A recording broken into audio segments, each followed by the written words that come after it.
Hello everyone, welcome back. Today I'm going to be talking about fighting with the two-handed sword, okay? Now this sword is actually more of a hand and a half.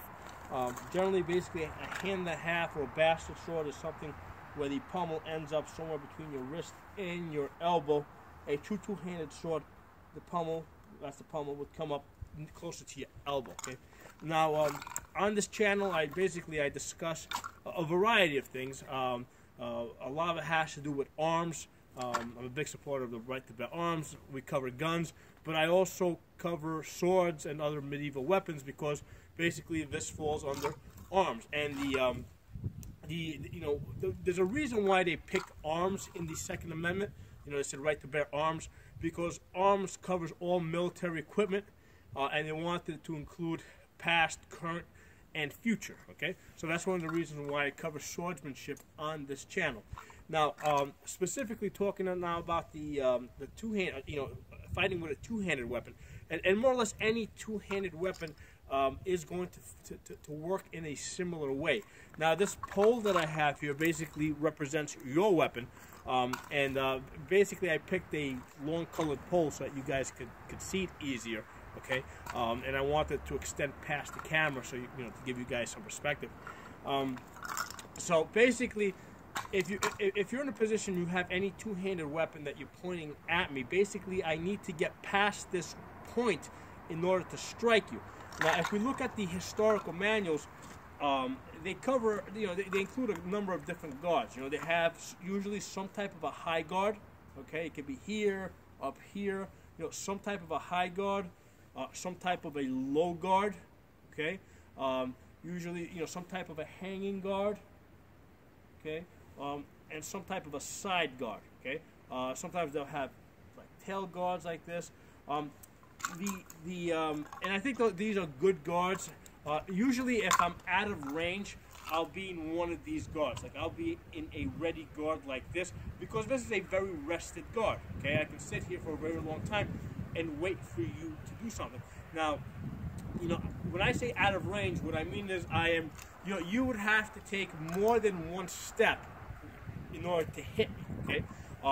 Now, if we get into engagement range, which is about here, okay, you can't quite reach me yet, but with one step, you would be able to reach me. And likewise, I would be able to do the same. I can't reach you with my sword from here, but with one step, I can reach you, okay? So that's what we call engagement range. When I get into engagement range, okay, basically I want to end up in a long point guard, where I'm basically pointing the sword at you. And basically there's a couple of ways I can do that. Basically I can either step into and present, or as I'm coming in, if I'm at range, I can just stick it out here and come in. And obviously if I'm coming in and striking, I'm basically able to hit your weapon, because if you're pointing your weapon at me, basically I need to try and get this out of my way in order to hit you, or I have to move around your weapon, okay? So ultimately I think that in most fights, when I fight, we usually end up in this bind, okay, or cross as sometimes it's referred to, okay? So my thought is that basically the fight is going to start at that cross, and that's where we're going to to begin fighting from. So a lot of times when I'll come into range, I'll just present the point, okay, and a lot of times I'll just let the person hit my sword because they need to hit my sword. By me presenting the point, I know that they need to hit my blade, so I know where their first attack is. If I come in with a low guard, or if I come in with some type of a high guard like this, there's a possibility that my opponent may try to hit my body or try to hit my legs. But if I put the sword out there, I know that they have to hit my sword, okay? So that's one of the reasons why I like starting a fight from, presenting the point, because I know where their first attack is going to be, okay? And basically I can think of what I'm going to do from that point. Okay? So basically we're in this, we cross swords. Now at this point, I have a couple of different options. First of all, if I'm standing right here, you're, just as I'm blocked, you're blocked. Because of the angles, as you see, if I try to thrust forward, I can't get my sword to you because your weapon is in the way. So basically what I would have to do is I would have to move offline, or if we're crossed over here, I would have to step offline, and now I can present the point to you, you know, or even if I'm on this side, again, from here, if I step offline, I'm able to get that point, okay? So now when we cross our weapons, there's basically two options that I have. I can either try to you know, attack you in that same line by stepping off, or I can take off and try to come to the other side, okay? Now, when I do that, I want to, basically my sword is my shield, so if I take off and I go to the other side, you'll notice that this part of my blade is basically defending me at all times, okay? So this is basically one of the key principles to fighting with a two-handed sword, okay? You know, I'm not free to try and attack you at the legs while you thrust me in the face. So a two-handed weapon, to some extent, is limiting, okay? I can only attack you in such ways that I am defended myself, okay? So that's a key component. Now, when we meet at the bind, there's really, you know, the options, you know, there's really a few options that you have. You can either try and step through, you know, step to the side and thrust, or take off and go to some other side, okay? Or the third option that you can do is try to attack the same side. You know, one option is to do something like this. Okay? What I did here is I rolled the sword up, okay, right?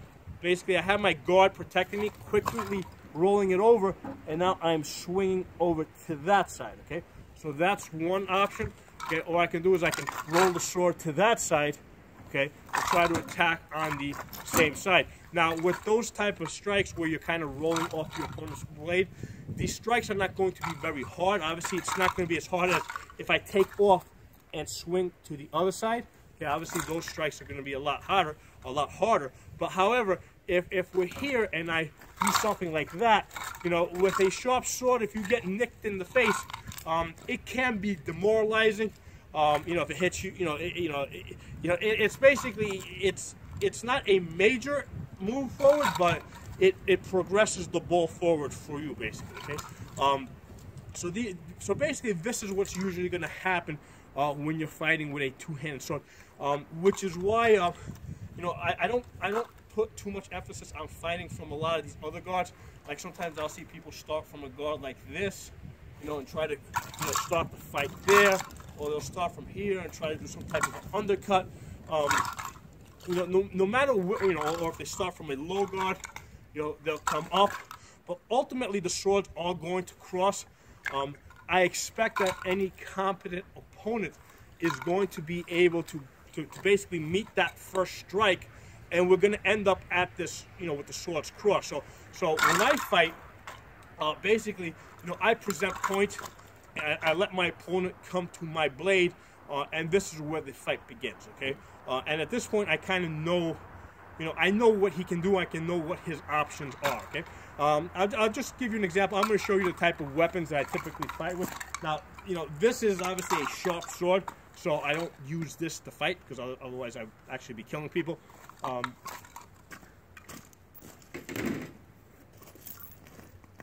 This is an example of the type of sword that I will typically fight. It's, you know, it's made out of rattan. You know, it has a similar weight to historical swords, and it allows me to do a lot of the same movements. You know, so basically, if we meet here at the bind, you know, I can either step to the side and thrust in. Where here I can roll the blade over to that side, you know, or try to come over to that side.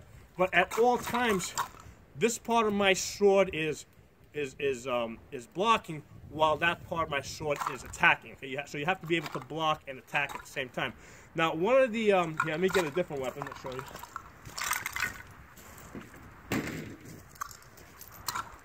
If you have a pole arm like this pole axe, you know, again, same idea. You know, I mean, the axe head is going to give me a little bit more depth. So standing from here, I can actually hit you without stepping to the side. What that's going to do, it'll force you to bring your weapon over a little bit more to the side. You know, but basically, it's the same idea. The hands are sort of tied together. You know, and I'm limited as to far as what I can do because I can only attack defensively. And even if I'm using a spear, right? Let's say I turn this over. The same thing with a spear. Again, I have to get past your weapon, and again, I'm stepping off to the side, trying to gain angles. Okay. Let me go back to the sword for a second.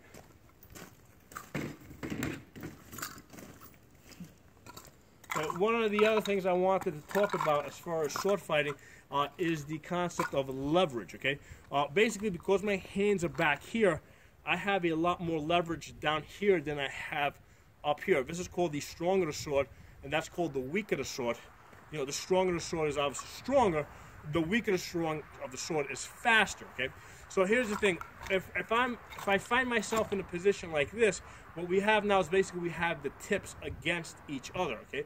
One of the things I can do is I can slide up and move the strong part of my sword here against the weak part of my opponent's blade, and now I'm in a position where I can manipulate the blade, okay? So by putting this part of my sword, the strong, on my opponent's weak, right, like this, I strike here, okay, I'm now in a position where I can knock the blade out of the way and strike at the same time, okay? So that's one of the things that we want to be aware of when we're fighting with any two-handed weapon.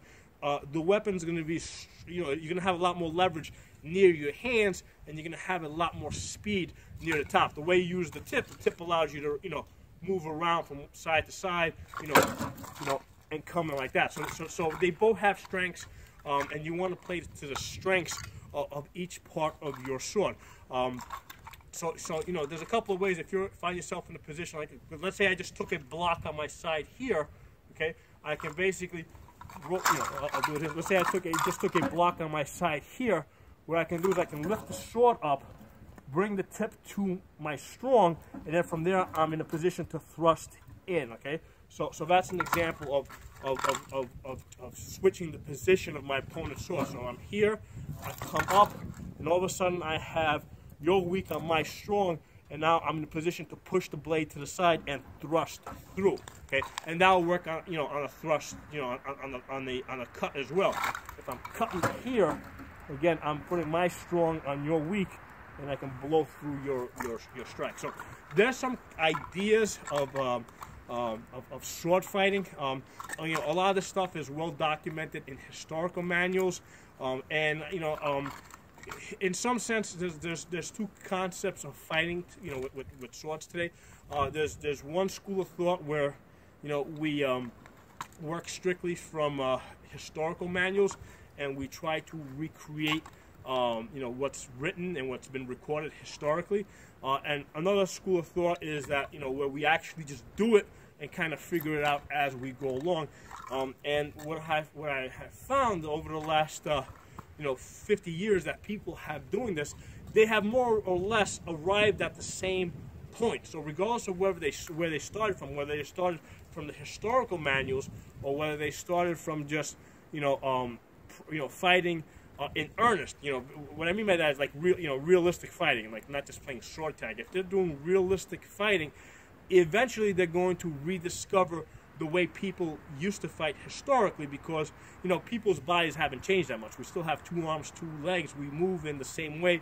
You know, geometry is still the same that it was, you know, 500 years ago. Okay, so here's some thoughts for you guys to consider about, you know, fighting with a two-handed weapon. It doesn't matter what that two-handed weapon is. You know, post some comments if you like it. Give the video a thumbs up. I'll talk to you guys next time.